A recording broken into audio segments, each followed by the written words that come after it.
नमस्कार, बहुत स्वागत है आपका। आप देख रहे हैं हमारी खास पेशकश 2022 के साथ। मैं हूं आपके साथ शिल्पा तोमर।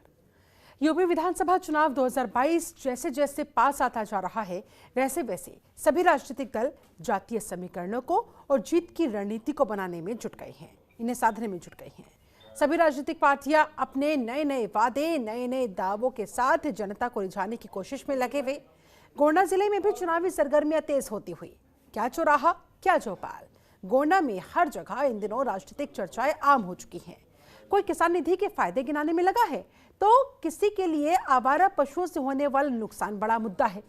5 साल में हुआ काम, इसको गिनाने से आम मतदाता गुरेज नहीं करता, लेकिन जातिगत समीकरण और जातियों के अंतर्विरोध भी अंतिम फैसले में निर्णायक साबित हो रहे हैं। लखनऊ और दिल्ली में बैठे राजनीतिज्ञों और विश्लेषकों का गुणा भाग चाहे जो भी हो, लेकिन गोंडा में मुख्य रूप से मुकाबला बीजेपी और सपा के बीच ही माना जा रहा है। आज हम अपने इस खास कार्यक्रम में बात करेंगे गोंडा के सियासी समीकरणों की, लेकिन उससे पहले आप जरा ये रिपोर्ट देखिए।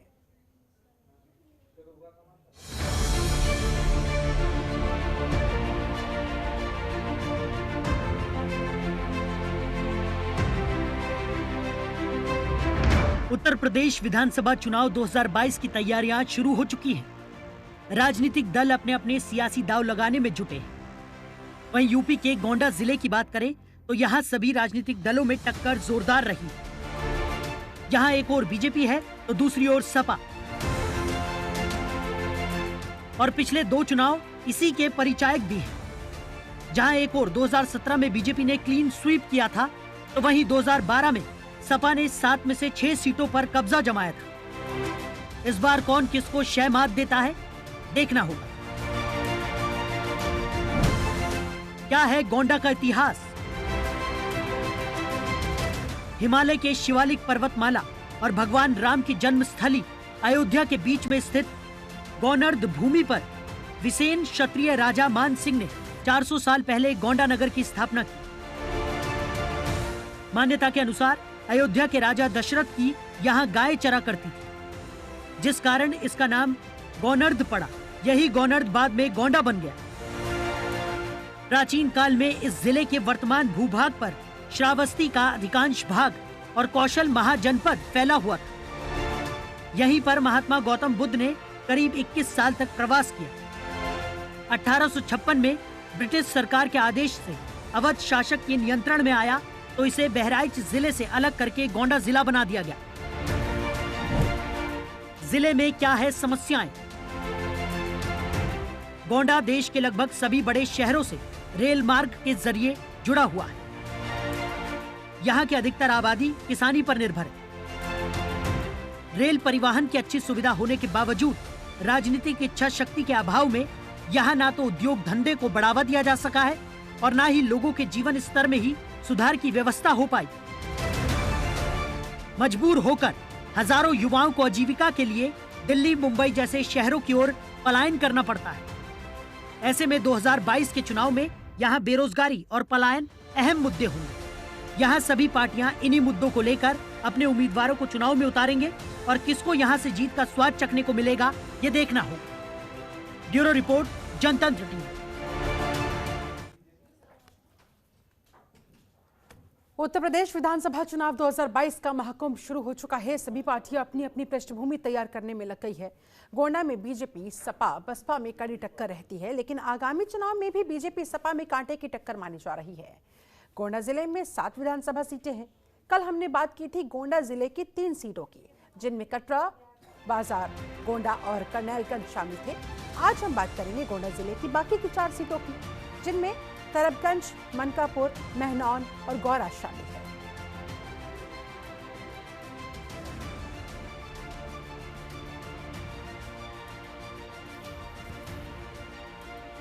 तो 2017 विधानसभा चुनाव में गोंडा जिले में मोदी मैजिक देखने को मिला। 2017 में मोदी लहर में भारतीय जनता पार्टी ने जिले की सभी 7 सीटों पर अपना कब्जा जमाया। वहीं जिले में बसपा, सपा और कांग्रेस को खाता खोलने तक का मौका बीजेपी ने नहीं दिया।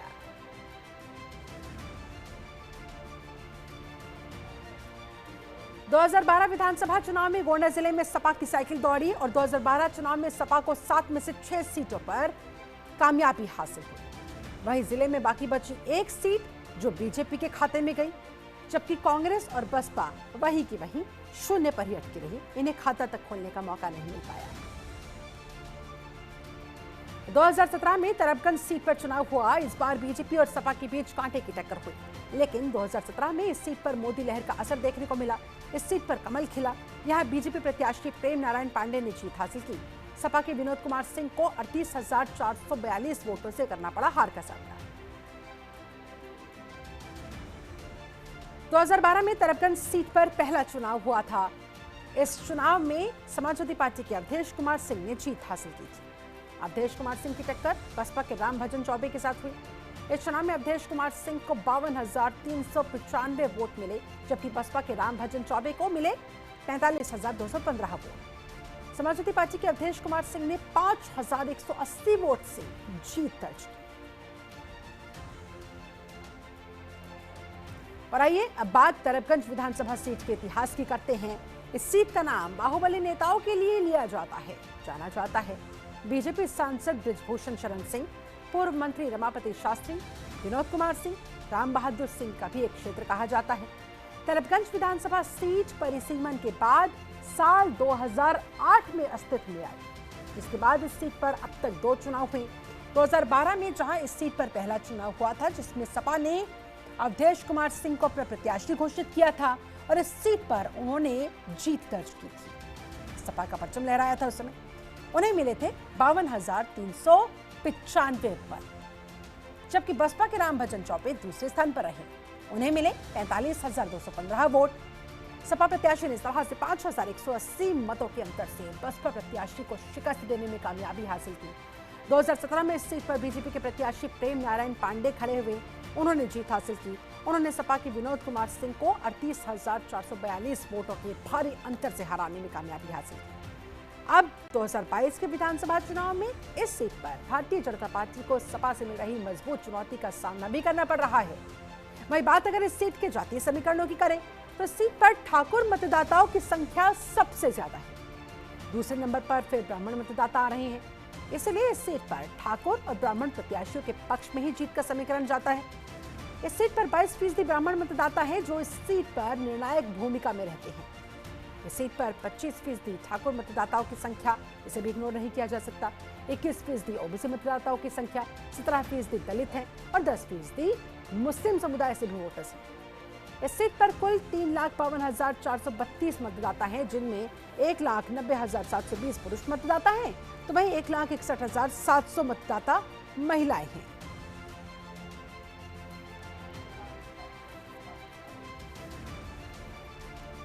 तो इस तरह का तरबगंज विधानसभा सीट का सियासी समीकरण है। ग्राफिक्स के माध्यम से आपके सामने ठाकुर मतदाताओं की संख्या, ब्राह्मण मतदाताओं की संख्या यहाँ पर सबसे ज्यादा। इस लिहाज से यहाँ इन्हीं दोनों वर्गों से प्रत्याशियों को खड़ा किया जाता है।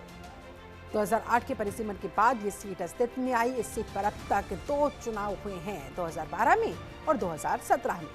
2012 में इस सीट पर पहला चुनाव हुआ था और 2017 में यहां पर दूसरा चुनाव हुआ। 2012 में जहां सपा के अवधेश कुमार सिंह जीते, वहीं 2017 में भारतीय जनता पार्टी के प्रेम नारायण पांडे ने यहां पर जीत हासिल की।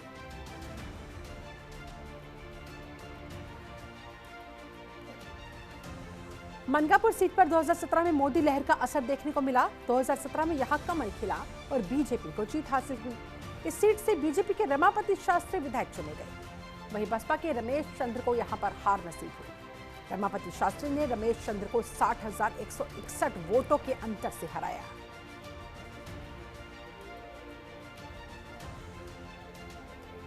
बात अगर इस सीट पर 2012 के चुनाव की करें तो इस सीट पर 2012 में साइकिल दौड़ी, यानी कि सपा का परचम लहराया था।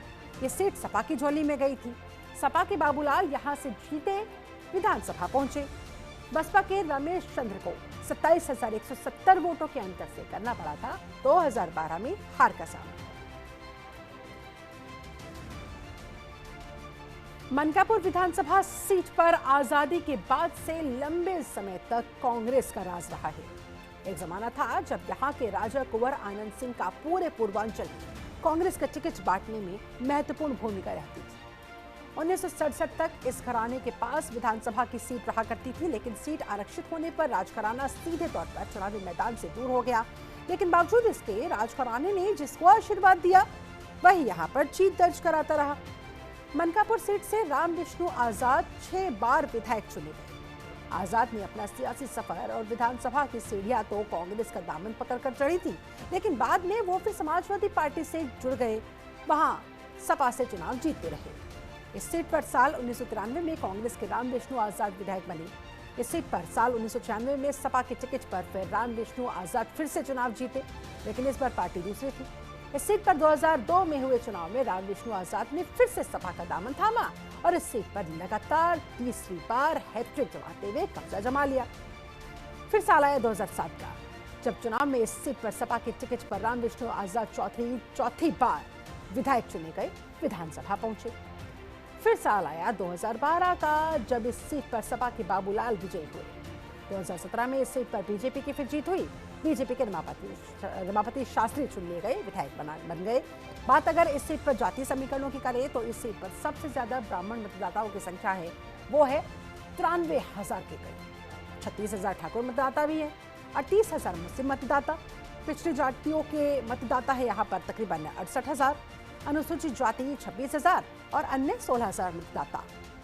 अगर इस सीट पर कुल मतदाताओं की संख्या की बात करें तो इस सीट पर कुल मतदाता 3,12,627 हैं, जिनमें 1,30,093 महिला मतदाता हैं, तो वहीं पुरुष मतदाताओं की संख्या है 1,67,524।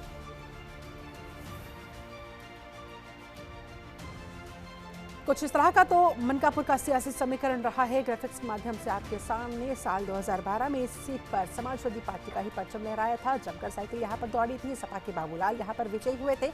लेकिन 2017 में मोदी लहर का इसे असर कहा जाएगा कि भारतीय जनता पार्टी के रमापति शास्त्री यहाँ पर जीते। और इस तरह से अब 2022 में जनता किस पर अपना विश्वास जमाती है, किसे एक बार फिर से सत्ता के सिंहासन पर बैठाती है, सपा, बीजेपी या फिर कोई और, ये आने वाला वक्त बताएगा। फिलहाल तो तमाम राजनीतिक दल अपनी अपनी कोशिशों में लगे हुए हैं, इन मतदाताओं को साधने में जुटे हुए हैं।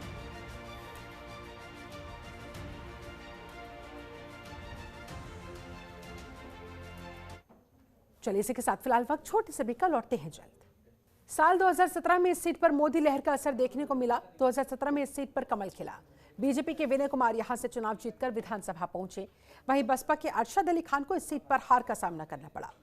विनय कुमार ने अरशद अली खान को 11,678 वोटों के अंतर से हराया।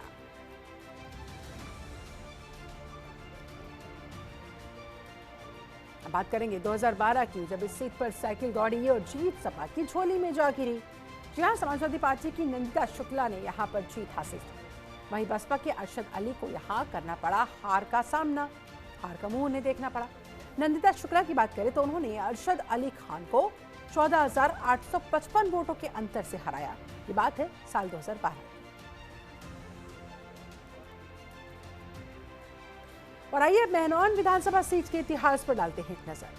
2008 के परिसीमन के बाद इस सीट का गठन हुआ था। ये सीट अस्तित्व में आई थी। इस विधानसभा का केवल 6.6% क्षेत्र शहरी है, जबकि 93.4% ग्रामीण यहाँ का इलाका ग्रामीण है। अब तक इस सीट पर 2012 में और 2017 में 2 बार चुनाव हुए हैं। 2012 में हुए पहले चुनाव में सपा ने नंदिता शुक्ला को यहां पर अपना प्रत्याशी घोषित किया, तो बसपा ने मुस्लिम प्रत्याशी अरशद अली खान को मैदान में उतारा। इस चुनाव में सपा के उम्मीदवार ने जीत हासिल की। सपा की नंदिता शुक्ला को 71,667 वोट हासिल हुए, जबकि दूसरे स्थान पर रहे बसपा के अरशद अली को 38,623 वोट मिले। 2017 के चुनाव में मोदी लहर में इस पर बीजेपी का कमल खिला और बीजेपी प्रत्याशी विनय कुमार यहां से इस सीट से विजयी रहे। उन्होंने बसपा के अरशद अली खान को 36,378 वोटों के अंतर से हराया। इस चुनाव में बीजेपी प्रत्याशी को 84,304 वोट हासिल हुए, जबकि बसपा के प्रत्याशी अरशद अली को 47,926 वोट। इस सीट पर सपा के राहुल शुक्ला थर्ड पोजीशन पर रहे, जबकि कांग्रेस की प्रतिभा सिंह को मिला चौथा स्थान। बात अगर अब इस सीट के जातीय समीकरणों की करें तो इस सीट पर स्वर्ण मतदाताओं की संख्या ज्यादा होने की वजह से यहाँ पर स्वर्ण प्रत्याशी ही दोनों चुनाव में जीते हैं, 2012 में भी 2017 में भी। इस सीट पर 84% स्वर्ण मतदाता हैं, 15% दलित मतदाता हैं। एक नजर अगर इस सीट के कुल मतदाताओं पर डाले तो इस सीट पर कुल 3,57,188 मतदाता हैं, जबकि इनमें से पुरुष मतदाताओं की संख्या है 1,96,070 और महिला मतदाताओं की संख्या है 1,61,104। तो मेहनौन का कुछ इस तरह का है ये सियासी समीकरण। इस सीट जो कि 2008 के बाद अस्तित्व में आई, इस सीट पर कुल 6.6 शहरी क्षेत्र इतना % है और ग्रामीण क्षेत्र की बात करें, ग्रामीण इलाके की बात करें तो वो है 93.4%। मेहनौन का ये है कुछ सियासी समीकरण। 2012 में यहाँ पर सपा की नंदिता शुक्ला विधायक बनी, जबकि उसके बाद 2017 में जब दूसरी बार यहाँ विधानसभा चुनाव हुए तो बीजेपी के विनय कुमार विजयी रहे।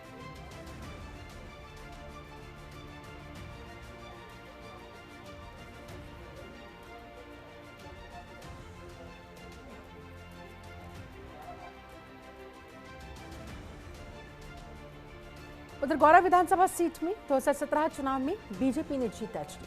मोदी लहर का असर यहां पर साफ नजर आया और पार्टी को करीब 41% से ज्यादा वोट हासिल हुए। इस सीट से बीजेपी के प्रभात कुमार वर्मा विधायक बने, उन्हें 72,455 वोट मिले, जबकि सपा के राम प्रताप सिंह दूसरे नंबर पर रहे, उन्हें मिले 42,600 वोट। तीसरे स्थान पर मायावती की पार्टी बीएसपी रही। बसपा के अब्दुल कलाम को यहां मिले 38,667 वोट।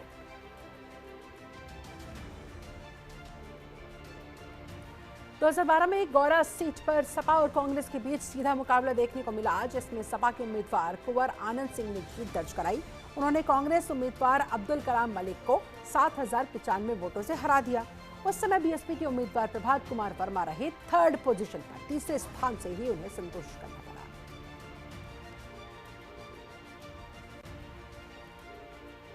और अब डालते हैं एक नजर इस सीट के इतिहास पर भी। 2012 में ये सीट पहली बार अस्तित्व में आई। इस सीट पर अब तक 2 बार चुनाव हो चुके हैं, एक बार 2012 में, एक बार 2017 में।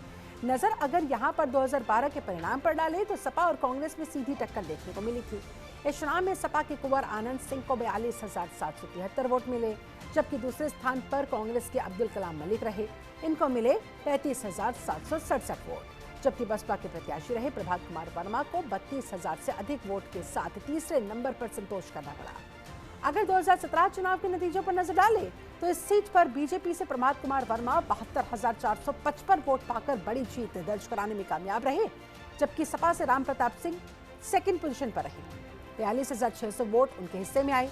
इस सीट पर कुल 2,91,934 मतदाता हैं, जिनमें पुरुष मतदाताओं की संख्या है 1,61,593 और महिला मतदाताओं की संख्या है 1,30,334।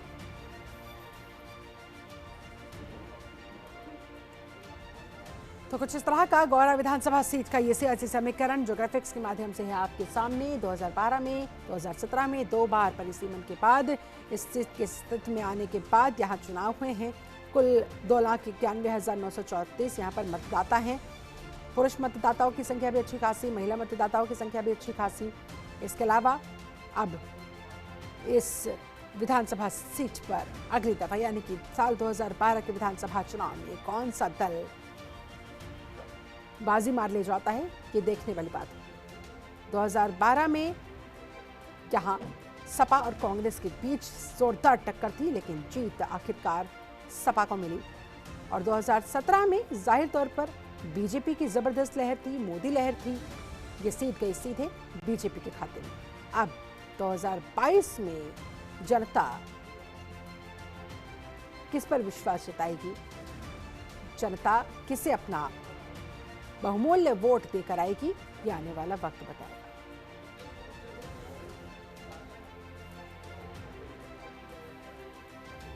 तो इस लिहाज से 2022 की बिसात हो जाती है बेहद महत्वपूर्ण, क्योंकि जहां बीजेपी के सामने इस सीट को रिटेन करने की चुनौती है, तो वहीं बसपा की कोशिश रहेगी कि 2012 की तरह एक बार फिर से यहां पर जनता का प्यार पाते हुए सत्ता के सिंहासन पर कब्जा जमाया जाए।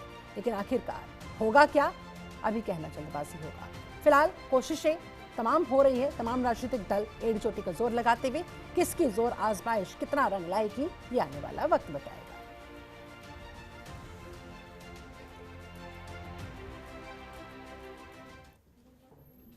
चलिए इसी के साथ हमारे इस खास पेशकश में फिलहाल बस इतना ही। अपने रहे जनतंत्र टीवी के साथ। नमस्कार। खबरों के निष्पक्ष विश्लेषण के लिए सब्सक्राइब करें Jantantra TV and press the bell icon. Never miss any update.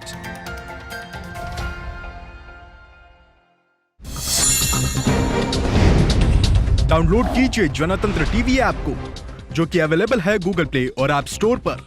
अधिक जानकारी के लिए अभी डाउनलोड करें।